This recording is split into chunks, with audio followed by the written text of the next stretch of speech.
বাংলাদেশে যেভাবে মাইনরিটিদের ওপর অত্যাচার করা হচ্ছে, যেভাবে হিন্দুদের ঘর বাড়ি জ্বালিয়ে দেওয়া হচ্ছে কিংবা মন্দিরে ভাঙা হচ্ছে, বা হিন্দু ধর্মাবলম্বী যারা তাদের ওপর তাদেরকে অত্যাচারের শিকার হতে হচ্ছে, তার বিরুদ্ধে কিন্তু চূড়ান্তভাবে ধিক্কার জানালো মোহামেডান স্পোর্টিং। কলকাতার ঐতিহ্যশালী এই ক্লাব জানালো এর বিরুদ্ধে কন্ডেম তারা যেমন করেছে, তার পাশাপাশি এই ঘটনা যাতে দ্রুত বন্ধ করা হয় তার জন্য বাংলাদেশ হাই কমিশনে চিঠি দেবে মোহামেডান স্পোর্টিং, এবং 4 সদস্যের একটা কমিটি সেই বাংলাদেশ হাই কমিশনে যাবে।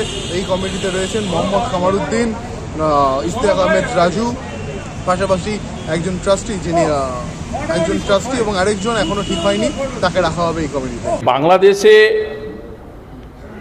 যে মাইনরিটিস উপরে একটা ডিপ্রাইভ করছে, অত্যাচার হচ্ছে, সেটা নিয়ে আমার একটা মোহামেডান স্পোর্টিং ক্লাবের বলার একটা আছে। আমাদের ট্রাস্টি রয়েছেন, আমি রয়েছি, সেক্রেটারি রয়েছে, আমাদের কামার ভাই রয়েছে, নাসির আহমদ আছে, তারপরে আরও লোকজন আছে, আমাদের মেম্বাররা, প্রচুর মেম্বার এখানে রয়েছে।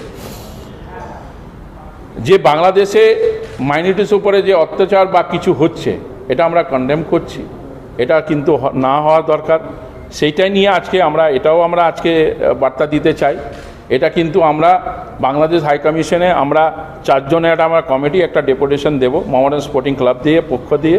এটা কিন্তু বন্ধ করতে হবে। এই জিনিসটা নিয়ে আমরা ক্লাব দিকে এই বার্তা দিতে চাইছি আপনাদেরকে। আমরা একটা গিয়ে আমাদের 4 জন যাবে ডেলিগেশন, গিয়ে ওইখানে আমাদের বাংলাদেশ হাই কমিশনে বাংলাদেশে যেটা হচ্ছে এটা না হওয়ার, এটা 2-3 দিনের মধ্যে।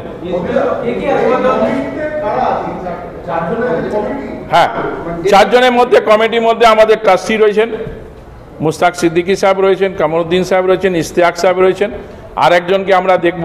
আমি তো যেতে পারবো না, আমার অন্য কাজ আছে, সেটা নিয়ে আমি দেখছি পারভেজ রেজা সাহেব আছেন, ওনাকে দিয়ে দেবো, নাসির থাকবে, 5 জন, এইটা 5 জন কমিটি থাকবে, এবং তারপর বাংলাদেশ হাই কমিশনে দেব। ওটা দিয়ে আমাদের একটা বার্তা যাবে। এটা নিয়ে আমরা আজকে শেষ করলাম।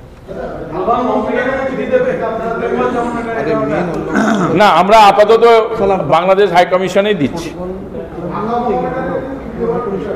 না, এখন ওটা আমরা মিটিংয়ে আলোচনা করেনি, যে আলোচনা হয়েছে আপনাদেরকে বলে দিলাম।